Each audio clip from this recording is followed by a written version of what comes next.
இந்த பயமில்லாத ஒரு நிலை வர வேண்டுமானா ஒரே ஒரு காரியம் நமக்கு தெரியணும். என் தேவன் என்னோடு கூட இருக்கிறார், கர்த்தர் நம்மோடு கூட இருக்கிறார் என்கிற நிச்சயம் மட்டும் நமக்கு வந்துருமானா நம்ம யாரை கண்டோம் எதை கண்டோம் எப்பொழுதும் நம்ம என்ன செய்யவே மாட்டோம்னா பயப்படவே மாட்டோம். ஹல்லேலூயா.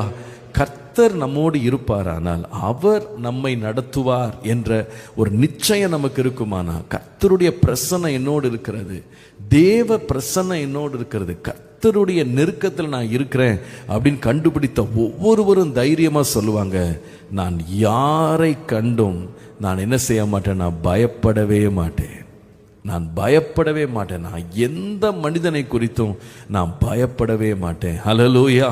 ஏன் தெரியுமா? என் தேவன் என்னோடு கூட இருக்கிற தேவனா இருக்கிறார். அவர் என்னோடு கூட இருக்கிறதுனால நான் யாரை கண்டும் எதை கண்டும் நான் பயப்பட மாட்டேன். வேதத்தில் அடிக்கடி தேவன் பயன்படுத்தின ஒரு வார்த்தை என்ன வார்த்தைன்னு கேட்டா, நான் உன்னை விட்டு விலகுவதும் இல்லை, உன்னை கைவிடுவதும் இல்லை என்கிற வார்த்தையை ஆண்டவர் அடிக்கடி தேவன் பயன்படுத்துகிறது நீங்க பார்க்கலாம்.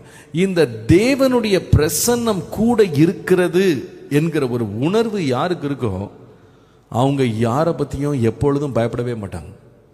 எவ்வளோ பெரிய ஒரு பெருங்கூட்டத்தில் அவங்க நின்னாலும், எவ்வளவு மனிதர்கள் தங்களுக்கு விரோதமாக எழும்பி நின்றாலும் அந்த மனிதர்கள் அவங்கள ஸ்டார்டில் பண்ணவே மாட்டாங்க, அவங்கள பயமுறுத்தவே முடியவே முடியாது. ஏனென்றால் கர்த்தர் கூட இருக்கிறார், கர்த்தர் கூட இருக்கிறார், கர்த்தர் கூட இருப்பார். ஆனால் அவர் எல்லாவற்றையும் செய்து முடிப்பார். ஹல்லேலூயா. கர்த்தர் கூட இருக்கிறார் பாருங்க. அதனால தான் நீங்கள் உபாகமம் 31ஆம் அதிகாரம் 6ஆம் வசனம் வாசித்து பாருங்க.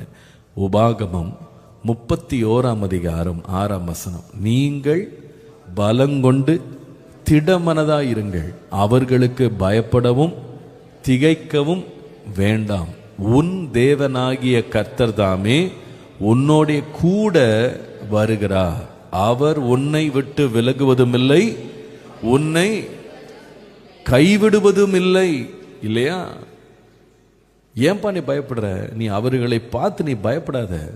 ஏனென்றா உன் தேவனாகிய கர்த்தர் உன்னோட கூட வருகிறார், அவர் உன்னை விட்டு விலக மாட்டார், உன்னை கைவிடவே மாட்டார். கர்த்தருடைய பரிசுத்த நாமத்திற்கு மகிமை உண்டாகும்.